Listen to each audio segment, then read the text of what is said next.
Salut les amis, j'espère que vous allez bien. Aujourd'hui, on se retrouve pour une vidéo que j'ai pas fait ce type de format. À chaque fois, c'est toujours un nouveau format. Mais là, aujourd'hui, on va faire un petit retour avec Taz, Skyline sur, Salut tout le monde. sur en fait la conférence de Sony concernant la PS5 qu'il y a eu jeudi soir. On a fait un live sur Twitch. Donc tout simplement, on va débriefer et parler des contenus qui nous ont marqués et qu'est-ce qu'il fallait essentiellement retenir de cette conférence. En tout cas, si tu aimes ce genre de vidéo, n'hésite pas à mettre un petit pouce bleu, à t'abonner. Et à partager.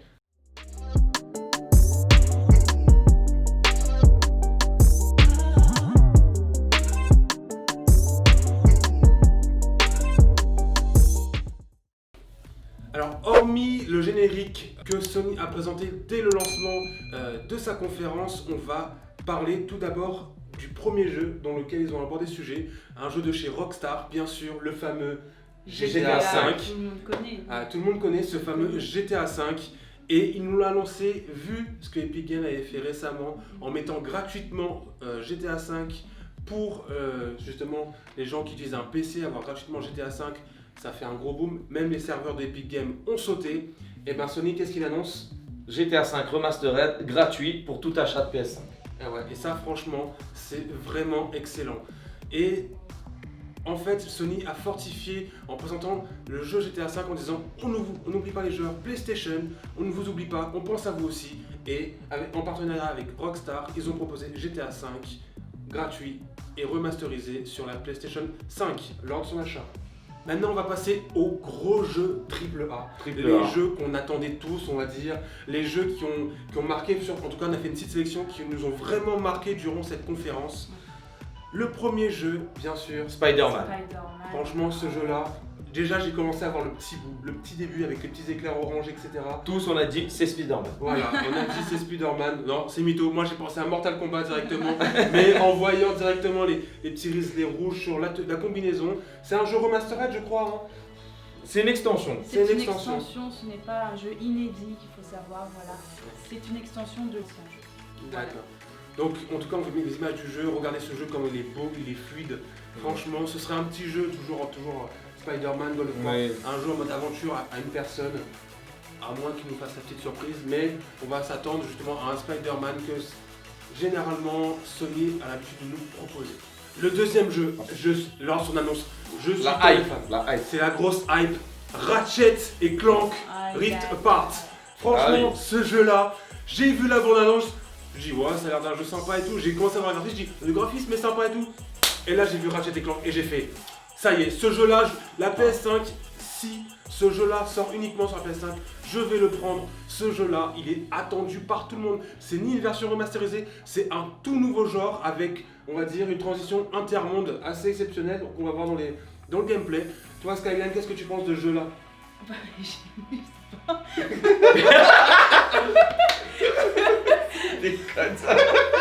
Non, qu'est-ce que je pense de Ratchet et Clank? Alors, faut savoir, Ratchet et Clank, j'y ai joué depuis la PS2, depuis 10 ans. Franchement, le retrouver, un nouveau jeu, sachant que sur la fin, on voit un nouveau personnage. Ratchet en blanc. Ratchet en blanc. Alors, Ratchet Girl. Et je me dis, est-ce que ce sera toujours un jeu solo ou un mode coop? Un mode coop. Mais déjà auparavant, les anciens jeux, on pouvait faire un pseudo mode coop avec Ratchet qui jouait et Clank, le petit robot qui partait justement dans des endroits uniquement où il pouvait justement assister à une ouverture de porte, etc. On va passer au jeu qui nous a aussi marqué. Horizon Zero Dawn 2. Alors qu'est-ce que tu en as pensé, Taz? Non, ça c'était évident. Ouais. La suite était sûre. Sony avait annoncé même qu'il y avait déjà le 3 qui était aussi en développement. Donc ça c'était évident qu'il y avait une suite à Horizon. Ok, après moi ce que j'ai pu remarquer par rapport au 1, là il y avait une aventure qui se passait sous l'eau, une partie de l'aventure qui se passait sous l'eau qui n'était pas possible dans le 1. Non, dans le 1, ouais, exactement. Exactement. Donc c'est un gros jeu qu'on attendait tous avec de très beaux graphismes. Ouais. On l'attend au tournant, on verra bien ce qu'il donne. Le premier nous a pas déçu, le deuxième je pense pas non plus. Et ce jeu-là, un des jeux. Le thriller, franchement je l'ai regardé, On savait pas, on disait ouais c'est un jeu de zombies. On a pensé à Resident Evil, après on a vu un loup-garou. Ouais, Silent Hill, non c'est Ouais, pas Silent Hill. Silent Hill. On a pensé à pas mal de choses en venant. On s'est basé sur un jeu d'horreur déjà de base, vu le patch graphique assez obscur qu'il y avait. Et à la fin on voit le titre Village. Je dis, ouais. Resident Evil Village. Voilà, au début on a eu Village, je dis c'est un nouveau jeu, tout simplement, ça va être fun. Et là il y a un gros, à travers le début du Village, un gros chiffre romain 8. Voilà. Et juste en dessous, Resident Evil. Alors là, j'ai eu des frissons à ce moment-là, je dis, ils ont teasé jusqu'au bout. Mais par contre, on retrouve pas, enfin, du moins dans le trailer, on retrouve Les zombies. les zombies. Là, on a vu un loup-garou, Des sorcières. des sorcières. Il n'y On a s'est pas dit, de c'est zombies peut-être pour un- l'instant. Peut-être partir sur une autre voie, etc. Ça avait surtout l'air d'une vue FPS en tout cas. D'une vue à première personne, oui, tout à fait. Alors, bon, d'autres ne vont pas, certainement pas aimer. Après, ceux qui sont plus FPS, plus première personne, ils peuvent kiffer. Ouais. Voilà. Ils peuvent kiffer. Exactement. Du coup, toi, quand t'as vu la vue FPS, tu te dis, ça change, c'est plus un Resident Evil, c'est ça? Bah les anciens, on voyait le perso, là on voit pas. Ou est-ce qu'il est compatible VR aussi? On sait pas. On sait pas. On sait pas s'il sera compatible VR ou On pas. verra bien. En tout cas, c'était pas une très grande surprise, on attendait un Resident Evil. Oui, c'était Mais sûr. juste le teaser, il était très intéressant. Super. On va parler des nouvelles licences là dans Ouais. cette partie. Des nouvelles licences, on va en remettre deux, on met pas tout, hein. Des nouvelles licences qui nous ont fortement Surpris. surpris. Ouais. Donc la première licence, c'est quoi Projet Asia par les Square Enix, créateur de Tomb Raider. Ouais. Donc ça, je m'y attendais pas du tout. Oui, après on a commencé à dire dans le petit bout du teaser, oui, c'est un peu du Tomb Raider, ça ressemble à c'est leur signature, hein, la patte graphique qu'il y avait, c'était leur signature. Et là, on a commencé à voir des espèces de grands loups avec des espèces de boules lumineuses sur eux. Pas On mal. s'est dit, Très beau graphisme. très beau graphisme, c'est un nouveau type de jeu, c'est une nouvelle licence entre guillemets. Exclusivité PlayStation 5. Exclusivité PlayStation 5. À voir dans les futurs gameplays, voir ce que ça donne. Ensuite, on retombe sur un jeu assez basé à la découverte, espace, FPS, Returnal. Returnal, moi j'ai bien aimé Returnal. Par rapport, ça fait penser un peu à Dead Space. Troisième personne, monde un peu dans l'espace, aventure. Donc ça m'a fait beaucoup penser à Dead Space. Donc j'attends de voir plus, mais ce jeu-là, Est-ce que toi tu l'attends ce jeu-là au tournant? Ouais, moi je l'attends ce jeu-là. Tu attends ce jeu-là au tournant? Et là, on va parler des jeux indépendants. On a fait une sélection, Ah oui. un très gros coup de cœur. Alors, il faut savoir que Sky est joueuse d'FPS, Taz TPS. TPS et moi je suis un peu joueur coop avec plus un univers manga on va dire. Alors Sky, est-ce que tu peux nous dire à quoi on a eu un gros coup de cœur? Quel est le jeu qui a fait le gros coup de cœur parmi nous là? Le jeu qui a marqué nos trois cœurs, ou alors même votre cœur peut-être, c'est Kena. Ouais, franchement, Kena. Bridge of Spirit, c'est un jeu tout simplement, déjà quand j'ai vu les graphismes, je me dis celui-là, il est pour moi. Cartoon. Cartoon, franchement avec Même. Aventure à la Zelda. Attends, ouais. je dirais pas cartoon, moi ça me fait vraiment penser à un film Pixar, Disney, mais vraiment D'accord. qui plaira aux jeunes joueurs, Aux jeunes joueurs, oui. aux jeunes, aux adultes, enfin ouais. Alors ce jeu-là, franchement, déjà on a vu quelques images de façon de jouer. Avec son bâton, elle peut incarner une épée, elle peut faire un arc, etc. Il y a un arc, c'est pas Il y a mal. vraiment un petit mystère derrière ce gameplay que Sony nous a présenté.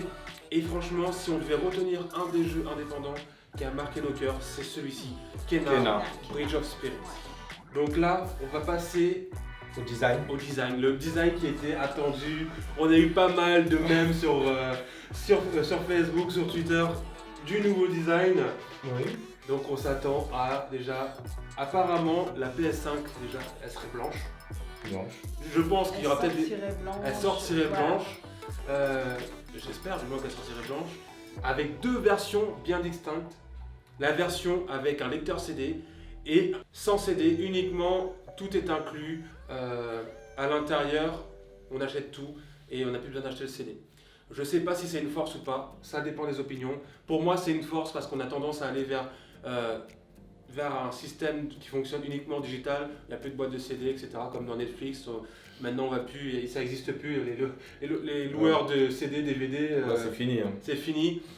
Toi, Taz, qu'est-ce que tu penses? Si tu devais choisir entre ces deux consoles. Bah, je sais pas. Ça dépend si la console est rétrocompatible avec toutes les PS, je prends la version CD. Ouais, Vu que j'ai pas mal de jeux en démat, après il y a le prix. d'accord. Et Le prix va dépendre de. le prix de jouer. le Et prix s'il n'y a va pas de jouer. différence entre les deux, de prix? Bah, s'il n'y a pas de différence entre les deux et qu'elle n'est pas rétrocompatible, je prendrai la version digitale. Et toi, Sky? Moi j'attends le prix.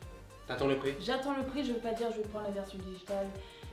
Après j'aime bien les versions où tu as la boîte dans la main quoi. Enfin, Ouais. tu vas acheter le jeu, j'ai le jeu, tu l'as dans la main. Oui, et après on peut le revendre, etc. On peut le revendre si jamais vous n'êtes plus intéressé, tout à fait. Voilà. Et après, voilà. Alors Sony annonce des manettes DualShock avec une nouvelle technologie à l'intérieur pour avoir de plus en plus de sensations. Alors ce n'est plus, je te coupe, ce n'est pas DualShock, mais DualSense, il me semble. DualSense, C'est ça. Exactement. DualSense, ouais. DualSense Ouais. avec, donc on a vu les deux versions des nouvelles manettes Ouais. proposer une caméra Il propose une en caméra. HD. Je trouve ça dommage par contre qu'elle propose une caméra en HD. J'aurais pensé à peut-être du 4K. Ouais, on pensait peut-être à du 4K vu qu'on part sur une génération 4K 8K. Mm. Ou peut-être une caméra 2K, ça aurait peut-être fait là. Non. Après, c'est peut-être suffisant, je ne sais pas. Faudrait voir le rendu. Ok. Finalement. Une télécommande. Une télécommande. Une télécommande avec reconnaissance vocale. Exactement, reconnaissance vocale tout en haut. Donc il faut voir les autres fonctionnalités à voir dans la Poser vidéo. des questions, Exactement. se poser des questions. Un chargeur, oui, un socle, mais après, les socles, on va dire, il y avait pour la PS4, il y avait des indépendants qui faisaient Mm. quasiment le même socle. Je pense Voilà. qu'ils se sont beaucoup inspirés là-dessus. On n'a pas vu de casque VR, donc Non, pas de casque VR. casque VR, peut-être dans une prochaine Conférence. Pour finir là-dessus, les 3 questions qu'on se pose pour la prochaine conférence, ce serait quoi? Ben, le prix. Le prix. Toi, Sky, quelle serait ta question? Eh bien, la rétrocompatibilité, évidemment. La rétrocompatibilité. Voilà. Et moi, la 3e question que je me poserais, c'est les caractéristiques. Parce que on sait qu'aujourd'hui, elle fait du 120 fps, Mm. mais est-ce qu'elle pourra justement s'adapter en HD 120 fps? Avoir un peu plus de détails sur tout ça. Le stockage. Le stockage aussi. Ouais. Apparemment, il y aurait des rumeurs comme quoi qu'on puisse Mettre un 2e slot, etc. un deuxième Ce serait slot. bien d'avoir plus d'informations Ouais. d'un point de vue caractéristique. La conférence était trop vague. Enfin, on a. Non, à mon avis, ils ont beaucoup teasé, beaucoup sur les il y a jeux. beaucoup, Beaucoup voilà. les jeux, les jeux, Ouais. les jeux, Beaucoup les de jeux. jeux, ils ont montré beaucoup de jeux, mais vraiment PS5, la console en elle-même, personnellement, je m'attendais à plus de choses. Ouais. Là, c'est vraiment donner le suspense, vraiment pour nous faire suivre les autres conférences qui vont arriver. Quoi. En tout cas, les amis, j'espère que vous avez aimé cette vidéo. Un petit rappel, n'hésite pas à mettre la petite cloche et à t'abonner, le petit pouce bleu qui va avec. Et on se retrouve la prochaine fois pour de nouvelles vidéos.